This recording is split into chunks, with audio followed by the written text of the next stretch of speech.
El hombre en la ventana. Mi nombre es Enrique y quiero dejar esto como el que probablemente será el único testimonio que hay acerca de este incidente. Ahora comprendo todo y ahora es cuando me doy cuenta de lo que se siente realmente tener miedo. Tal vez sea difícil de entender y aún más difícil de creer, pero estoy seguro de que no será en vano. Estoy seguro que alguien leerá esto y podrá creerme. Así que lo diré. Diré todo lo que sucedió, lo que realmente le pasó a mi amigo Pablo. Todo empezó hace unos meses. Un día de clases como cualquier otro. Todo iba transcurriendo de forma común en la universidad, pero recuerdo que noté a Pablo con una actitud muy extraña. Le pregunté varias veces si él se encontraba bien y él me respondió que sí, aunque era bastante notable que él me estaba mintiendo. Creí que no era gran cosa. Probablemente era una recaída emocional debido a la muerte de su madre, la cual era algo reciente. Apenas tenía un poco más de un año que ella había fallecido, bajo unas circunstancias muy poco comunes. En fin, dejé que pasara el resto de esta semana y no veía que Pablo mejorara ni un poco. De hecho, se le podía notar cada vez peor, como si algo lo mantuviera constantemente preocupado, incluso un poco paranoico. Finalmente decidí hablar con él nuevamente. Desde pequeños habíamos sido mejores amigos y yo sabía que Pablo me había mentido. Solo quería que supiera que contaba conmigo a pesar de que no me dijera lo que estaba pasando, lo cual a mi parecer no era algo tan grande. Grave error de mi parte.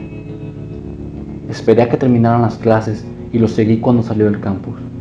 Él caminaba hacia su casa, la cual quedaba no muy lejos.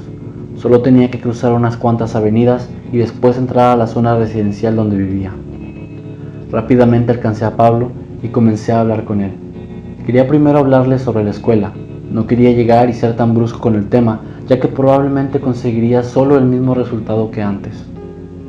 Pablo seguía igual, aunque poco a poco comenzaba a dejarse llevar por la charla y parecía que por unos momentos olvidaba aquello que lo estaba perturbando. Todo esto cambió cuando entramos a la zona residencial. Recuerdo muy bien que Pablo quitó la mirada en mí mientras hablábamos y la concentró en otro punto detrás. Su expresión facial se transformó completamente. Rápidamente su piel se tornó de un color pálido. Dejó de hablar de golpe y se escuchó como un nudo en su garganta no le permitía seguir hablando.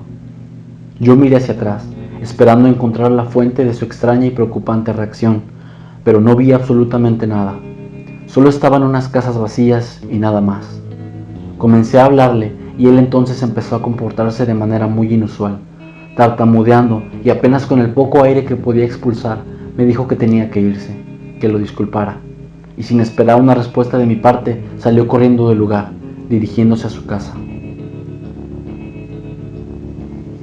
Me preocupé bastante por él, pero era claro que yo no podía ayudarlo con lo que sea que lo tenía tan perturbado, así que me fui a mi casa y traté de no pensar tanto en eso. Solo le podía desear lo mejor y esperaba que pronto pasara aquello. Al siguiente día no se presentó a la universidad. Eso me preocupó aún más, pero quise dejarlo. Quizá yo en lugar de ayudarlo, solo lo estoy empeorando, pensé. Pasaron los días y nadie sabía absolutamente nada de Pablo. Mi preocupación era demasiado grande, así que decidí visitarlo. Cuando llegué, el padre de Pablo fue quien me recibió. Él me dijo que Pablo llevaba días sin salir de su habitación y que solo lo hacía para comer o para bañarse, pero rápidamente volvía a encerrarse el resto del día. Recuerdo muy bien las palabras que me dijo después. Pablo está muy mal, realmente mal. Me preocupa mucho que esté así y estoy seguro que es debido a lo que sucedió con su madre. Enrique, te agradezco tanto que hayas venido. Sé que tú podrás ayudarlo. He intentado hablar con él, pero no me dice nada. Estoy desesperado y ya no sé cómo ayudar a mi hijo. Sin decir absolutamente nada, solamente asentí con la cabeza, mostrándole que había comprendido. Caminé entonces hacia la habitación de Pablo, esperando poder entender qué estaba sucediendo con él. Cuando finalmente llegué a su habitación, abrí lentamente la puerta y pude ver poco a poco lo que se encontraba dentro. En el suelo había unas cuantas hojas de papel. Todas tenían bocetos en ellas, específicamente de lo mismo. Eran los bocetos de una silueta, o al menos eso me parecían. Levanté la mirada y pude ver a Pablo. Él se encontraba sentado en un rincón de su habitación, abrazando sus rodillas y con los ojos cerrados con fuerza. Le hablé unas cuantas veces y él no me respondió. Me acerqué a él y obtuve el mismo resultado. Pablo me ignoraba por completo. Pensé que aún no estaba listo para ver a alguien, así que finalmente decidí salir del lugar. Antes de irme, me agaché para revisar esas hojas de papel que se encontraban esparcidas por el suelo. Se podía notar que los bocetos habían sido hechos de forma apresurada y brusca, y lo más extraño era que todos eran exactamente iguales. Estiré mi mano para tomar una de ellas cuando de pronto escuché un grito. ¡No lo toques! ¡Aléjate de aquí! Era Pablo. Estaba de pie justo detrás de mí. Mantenía una mirada de odio absoluto y apretaba sus dientes con fuerza mientras me miraba. Me puse de pie nuevamente e intenté hablarle, pero antes de que yo pudiera decir algo, regresó al rincón y volvió a la misma posición en la que yo lo había encontrado. Finalmente salí del lugar. Hablé con su padre una vez más y me dijo que estaba considerando acudir a un psicólogo. Creía que eso ayudaría a Pablo y esperaba que eso curara aquella etapa tan aterradora que Pablo estaba viviendo. Regresé a mi casa y estuve pensando en lo que sucedió una y otra vez. En la reacción de Pablo, en los bocetos que dibujaba y en esa forma en la que me había mirado. Era como si en ese momento Pablo me quisiera matar. Pasaron 2 semanas y yo mantuve la preocupación de la misma forma, pero esperaba que Pablo estuviera mejor después de ese tiempo, así que una vez más fui a visitarlo. Esta vez no se encontraba su padre. Toqué la puerta en repetidas ocasiones y nadie me atendió. Yo sabía que Pablo estaba ahí, pero no iba a abrirme la puerta de ninguna forma, así que tomé la llave que ellos guardaban en una maceta cerca de la puerta frontal y entré. Subí rápidamente directo a la habitación de Pablo. No tenía la menor duda de que él se encontraba ahí, y cuando entré, pude comprobarlo. Pero esta vez era muy distinto. La escena era completamente inquietante. Ahora no había unos cuantos bocetos en el suelo. Todo el piso, las paredes e incluso el techo se encontraban llenos de estos mismos dibujos. Todos y cada uno de ellos contenían la misma figura, la silueta de un hombre. Poco a poco sentí una inquietud grande, y cuando busqué con la mirada a Pablo, lo vi, justo en la misma posición y el mismo lugar en el que lo había encontrado 2 semanas atrás. Pablo se veía completamente estropeado. Su piel era pálida y se veía mucho más delgado que antes. Parecía que no había comido en días o quizás semanas. Su ropa era la misma que tenía, pero se veía sucia, al igual que su cabello despeinado y polvoriento. Ya no era la misma persona que yo había visto antes, la misma persona que yo conocía. Mi desesperación tomó el control de mi cuerpo. Me acerqué rápidamente a él y lo comencé a mover mientras le hablaba, lo cual no generó ninguna reacción.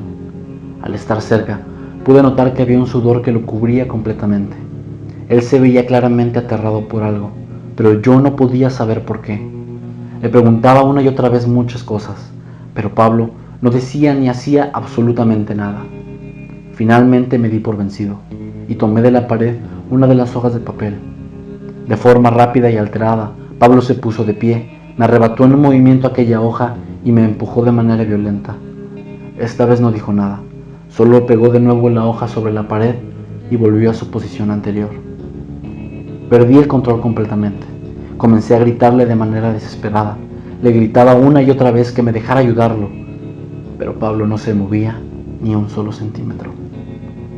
Cuando me di por vencido, solo grabé en mi mente aquella imagen que cubría toda la habitación y comencé a caminar fuera de la misma. Entonces, escuché una frase que provenía de Pablo. Su voz era distinta, se notaba alterado, pero al mismo tiempo titubeante. Era una mezcla de desesperación y de miedo. Él me dijo: el hombre en la ventana. Lo miré y él solo levantó un poco la mirada. La mantuvo por unos pocos segundos y volvió a bajarla. Me encontraba muy confundido y un poco asustado. Tal vez había alguien que estaba acechando a mi amigo, así que yo tenía que hablar con su padre. Esto podía ser la clave para descubrir la razón por la cual Pablo se comportaba así. Me dispuse a salir del lugar y justo en la puerta de entrada se encontraba el padre de mi amigo. Él tenía una cara de preocupación aún mayor que la ocasión anterior, y no era para menos.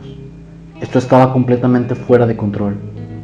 Antes de siquiera dejarme hablar, me dijo, con los ojos llenos de lágrimas, que ya no sabía qué hacer. Intenté calmarlo, pero fue inútil. Me contó que el psicólogo no funcionó. No podían calmarlo de ninguna forma, y no quería tener que medicarlo, pero no parecía haber otra opción.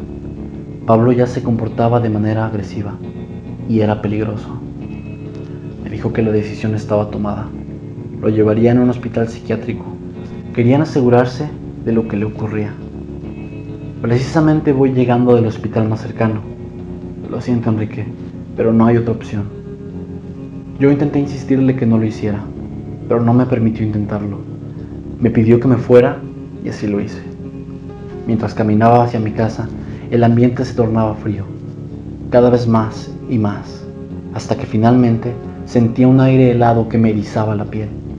Era muy extraño, ya que las demás personas que veía por la calle parecían no notarlo, o tal vez ellos no lo sentían. Cuando estaba cerca de llegar a la zona de apartamentos donde vivo, finalmente lo sentí. Fue un escalofrío terrible, el peor que he sentido. Toda mi piel se erizó hasta un punto donde me dolía, y casi instintivamente fijé mi mirada en la ventana de mi apartamento. Ahí fue cuando lo vi. Estaba inmóvil, pero yo sentía su mirada, aunque no pudiera verlo. Era una silueta, la silueta de un hombre. Pasaron pocos segundos y me di cuenta que entre más lo veía, me sentía peor. De mi frente y mi cuello comenzó a brotar un sudor muy frío y mi respiración se sentía muy agitada. Era miedo. Lo que yo sentía era el miedo en su estado más puro. Fue entonces cuando por mi mente pasó un pensamiento de manera rápida. Las últimas palabras que me había dicho Pablo ahora tenían sentido. Eso que yo estaba viendo era justamente él. Ese era el hombre en la ventana. No soporté verlo más, así que miré hacia otro lado y cuando volví a ver, ya no se encontraba ahí. Yo sabía lo que tenía que hacer. Ahora que lo comprendía, tenía que ir con Pablo, hacerle saber que yo también lo había visto, hacerle saber a su padre que no estaba loco, que realmente existía algo que lo perturbaba. Así que corrí sin parar. Ni siquiera recuerdo haber sentido cansancio mientras lo hacía. Solo corría y corría. Un par de veces sentí que estaba siendo observado, y cuando miraba hacia una ventana, ahí estaba esa silueta. Ahora me estaba acechando a mí. Ahora quería hacerme lo mismo que mi amigo, y yo aún no entendía la razón. Llegué finalmente a la casa de Pablo. Entré sin tocar la puerta. No se encontraba nadie en la planta baja. Busqué con la mirada al padre de Pablo, pero no lo podía ver por ningún lado. Y de pronto escuché a alguien sollozar. El ruido provenía del segundo piso, así que sin dudarlo subí corriendo. Apenas había terminado de subir las escaleras cuando me quedé pasmado frente a lo que vi. Es muy difícil todavía explicarlo. No puedo evitar sentir un vacío en mi cuerpo de tan solo recordar. Era el padre de Pablo. Estaba tirado sobre sus rodillas y se encontraba llorando con un dolor inmenso. La razón era Pablo. Él se encontraba tirado en su cuarto. A su alrededor había un charco de sangre. Era suya. Y no muy lejos de su mano izquierda estaba un cuchillo manchado. Solo se podía ver una herida marcada en su cuerpo, en su garganta, de la cual ya no estaba brotando sangre. No lo pude creer. Era imposible. Mi mejor amigo estaba muerto, y por su propia mano. Llegué demasiado tarde. Demasiado tarde me di cuenta de todo. En realidad nunca supe quién llamó a los paramédicos. Solo recuerdo que de pronto llegaron, igual que muchos policías, los cuales rodearon rápidamente todo el lugar. Para el momento en el que yo reaccioné, ya me encontraba en camino hacia mi casa, a bordo de una patrulla. Yo vivo solo.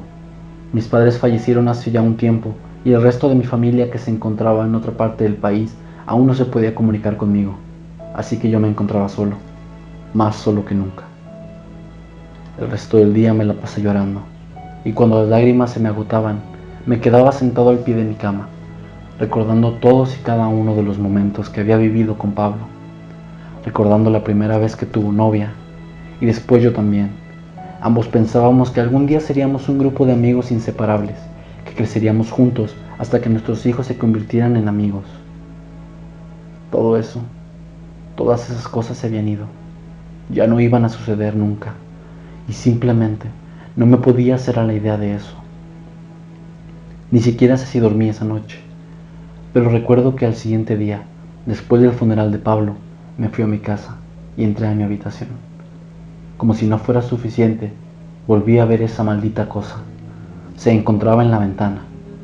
Tan solo estaba ahí, completamente inmóvil. Volví a asustarme mucho y de forma instintiva intenté salir corriendo, cuando de pronto escuché una horrenda voz. Una voz que provenía de mi cabeza, como si me estuviera hablando de una forma telepática o algo muy similar. Esa voz, esa horrible y maldita voz, en un tono muy burlón, me dijo: Qué lástima lo que pasó con él.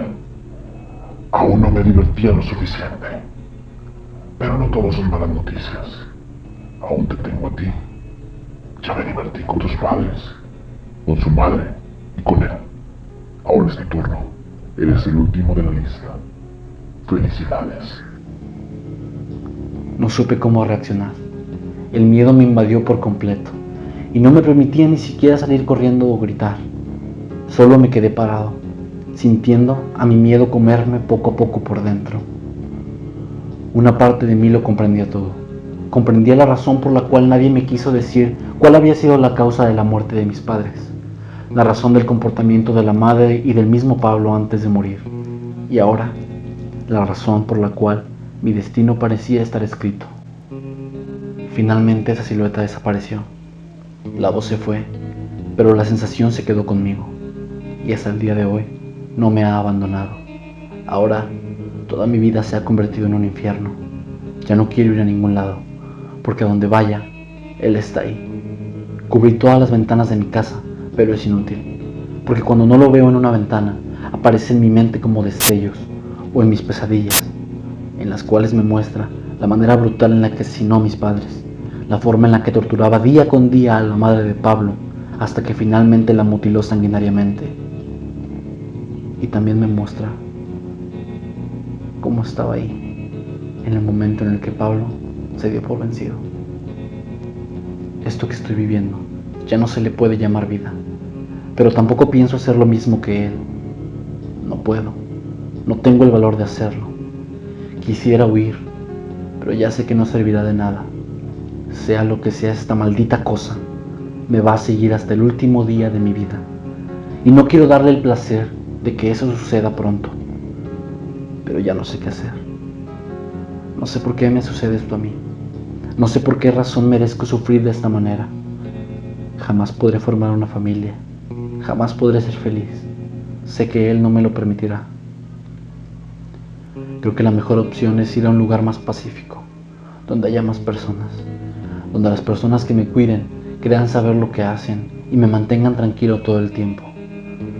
Creo que no tengo ya más opciones, pero Él no me lo permitirá.